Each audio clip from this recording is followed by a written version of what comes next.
बिस्मिल्लाहिर्रहमानिर्रहीम। अस्सलाम वालेकुम। कुकिंग टेस्टी क्रिप्स में वेलकम करते हैं। आज हम बना रहे हैं जामुन की चाट।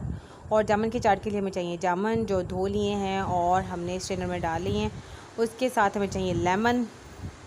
ये ज़रा छोटे छोटे हैं, हमें अवेलेबल यही थे मार्केट में, तो हमने यही ले लिए हैं कि ज़रा मोटे मोटे हैं तो अच्छा रहता है। अभी कि फ़र्स्ट ऑफ़ ऑल तो हमने करना क्या है, इनको लगाना है एक अच्छा सा फेंटा। और वो फेंटा हम किस तरह से लगा सकते हैं, अगर किसी बॉक्स में डाल के इसको फेंटेंगे तो अच्छे तरीके से ये बीटिंग इनकी होगी ना, तो बहुत सॉफ्ट हो जाते हैं। लेकिन मैं क्या कर रही हूँ, हमने यूज़ किया एक जग, छोटी वाली जग है, उसमें मैंने ये डाल रही हैं। उसमें हम निचोड़ेंगे लेमन, स्क्वीज़ कर दिया लेमन को, और साथ में हम इसमें अब ऐड करेंगे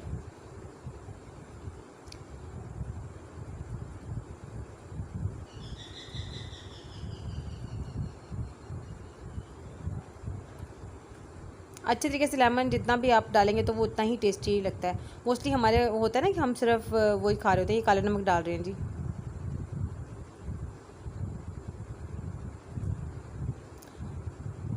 तो इसके लिए हमें चाट मसाला भी चाहिए होगा, अगर आप ज़्यादा अच्छा और मज़े का टेस्ट करना चाहते हैं इसका।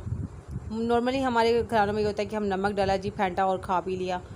तो लेकिन आज ये जिसकी चाट कैसे बनेगी, इसकी चाट ऐसे बन रही है कि हमने पहले जामुन में लेमन डाला है, लेमन के बाद हमने काला नमक डाला, काला नमक के साथ हमने थोड़ा सा वाइट नमक भी डाल दिया, और हमें चाट मसाला जो था वो भी हम इसमें डाल सकते हैं। अब ये है कि ये हम इसको अच्छे तरीके से इस तरह पकड़ के ना, जैसे आपने बस बहुत ज़ोर से इसको फेंटना है, और फेंटने के बाद आपने इसको निकाल लेना है इसके अंदर अपनी डिश में। जब आप डिश आउट करेंगे तो ये बहुत सॉफ्ट और बहुत नरम हो चुकी होती है, और जब खाते हैं तो बहुत खट्टा मीठा सा टेस्ट आता है इसका।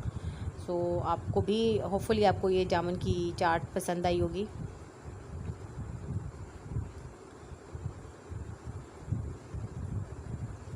और थोड़ा सा मज़ीद इसकी डेकोरेशन के लिए नमक शमक हम ऊपर डाल लेते हैं। तो आप भी ट्राई करें, डिफरेंट टेस्ट के साथ इसको एंजॉय करें तो आपको अच्छा लगेगा। हमारे चैनल को लाइक, सब्सक्राइब एंड शेयर ज़रूर कीजिएगा।